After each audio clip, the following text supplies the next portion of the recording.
Hi guys, ഇന്നെനിക്ക് നല്ല fresh tilapia കിട്ടിയ അപ്പോൾ ഞാൻ വിചാരിച്ചു അതുകൊണ്ട് മീൻ പൊള്ളിച്ചത് ഉണ്ടാക്കാമെന്ന്.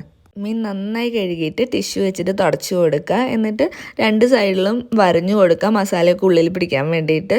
മസാലയായിട്ട് ഞാൻ ഇവിടെ എടുത്തിരിക്കുന്നത് മുളക് പൊടി, മഞ്ഞൾപ്പൊടി, മല്ലിപ്പൊടി, കുരുമുളക് പൊടി, ഉപ്പ്, ജിഞ്ചർ ഗാർലിക് പേസ്റ്റ്, വെളിച്ചെണ്ണയും പിന്നെ കുറച്ച് വെള്ളം ഒഴിച്ചിട്ട് നന്നായി കുഴച്ച് ഈ മീനിലേക്ക് നന്നായി അങ്ങോട്ട് തേച്ച് പിടിപ്പിക്കണം. ഉള്ളിലേക്കൊക്കെ തേച്ച് പിടിപ്പിക്കണം. എന്നിട്ട് ഒരു മണിക്കൂറിൽ റെസ്റ്റ് ചെയ്യാൻ വെക്കുക. എന്നിട്ട് അതെടുത്ത് എണ്ണയിലിട്ട് വറുക്കുക. കുറച്ചധികം കറിവേപ്പിലയൊക്കെ ഇട്ടോ അതിൻ്റെ മേലെ.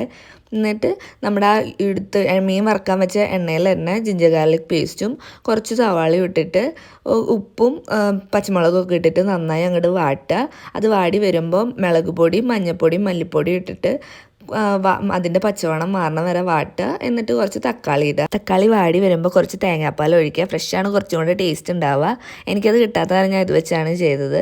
പിന്നെ നമുക്കൊരു വാഴയില ഫോയിൽ പേപ്പർ എങ്ങാനും എടുത്തിട്ട് ആദ്യം മസാല വെച്ചിട്ട് മീൻ അതിൻ്റെ മേലെ വെച്ച് വീണ്ടും മസാല വെച്ച് കുറച്ച് ഗാർണിഷിന് തക്കാളിയും നാരങ്ങയൊക്കെ വെച്ച് അങ്ങോട്ട് മൂടി നല്ല പൊതിഞ്ഞ് എയറൊന്നും പുറത്തേക്ക് പോകാണ്ട് നന്നായി പൊതിഞ്ഞ് ഓവനിൽ വെക്കുക. ഒരു 5-10 മിനിറ്റ് നേരം വെച്ചാൽ മതിയായിരിക്കും. അപ്പോഴേക്കും നമ്മുടെ മീൻ പൊള്ളിച്ചത് ഇവിടെ റെഡി ആയിട്ടുണ്ടാവും. അടിപൊളി ടേസ്റ്റാണ്. അതിൻ്റെ മണം അത് ഉണ്ടാക്കി എടുത്തപ്പോഴേക്കും ഉണ്ടാവണം മണമൊക്കെ ഉണ്ടാവും. സൂപ്പറാണ്. എനിക്ക് നല്ല ഇഷ്ടമായി. ഞാനിവിടെ അതിന് കൂടെ നൂലപ്പം ഉണ്ടാക്കിയിട്ടുണ്ടായിരുന്നു. നൂലപ്പം ഇതായിരുന്നു കഴിച്ചത്. അടിപൊളിയാണ്.